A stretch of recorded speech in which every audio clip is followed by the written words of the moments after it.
Setiap kali terlahir kembali, kamu ditampar seperti lalat oleh para iblis. Kali ini, entah mengapa kamu menjadi putrinya si Raja Iblis.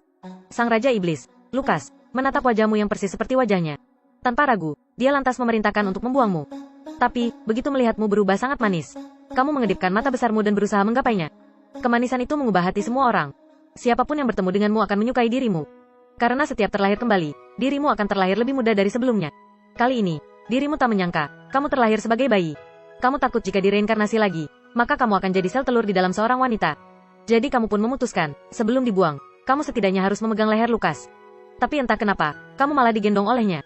Kemudian Lukas yang terpengaruh dengan sikapmu, lantas membiarkanmu tinggal di mansion itu, dan menamaimu, Eleanor.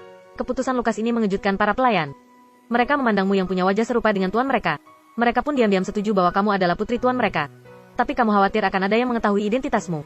Bagaimanapun, kamu berada di Kamusu. Dan sekarang ini, kamu tak bisa melakukan apa-apa. Waktu berlalu, kamu telah berbaring di mansion iblis selama seminggu.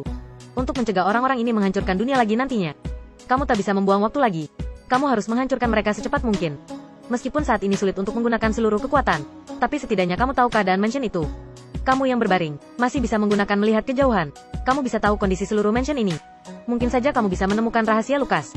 Kamu mulai berkonsentrasi untuk menyelidiki lebih dalam. Pada saat ini, suara pintu terbuka mengganggumu. Di saat itu, Warren lah yang menyelinap masuk. Pria itu pernah mengakhiri hidupmu. Kamu masih ingat perasaan yang dirimu rasakan saat itu.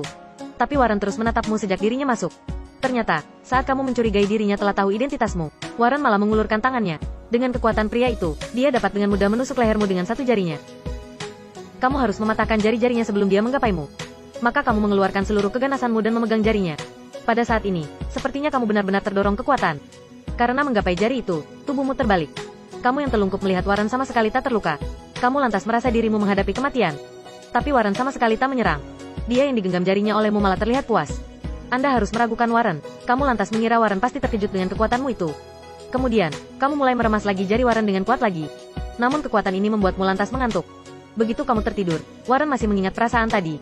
Dia menghibur dirinya. Itu mungkin karena kamu terlihat seperti tuannya.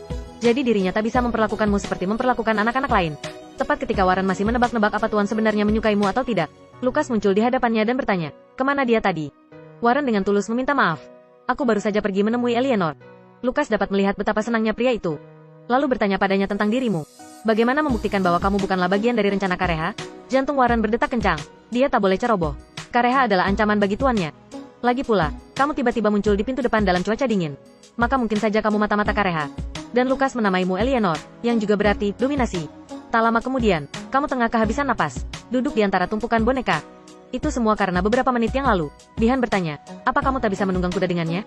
Marsa dengan sabar menjawab Tuan Bihan, Nona Eleanor masih terlalu muda. Bihan kemudian bertanya, dia harus menunggu berapa lama lagi? Apa minggu depan bisa? Bagaimana kalau tahun depan?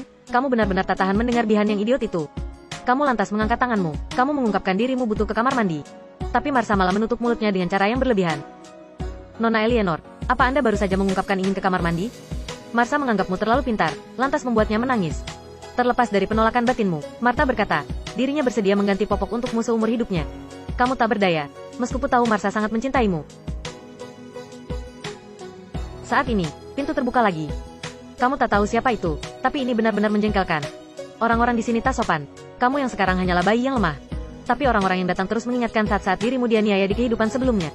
Mereka menangkapmu lebih dulu dan tak langsung membunuhmu. Lalu membiarkanmu melihat dengan mata kepalamu sendiri, gambaran runtuhnya dunia yang dirimu lindungi.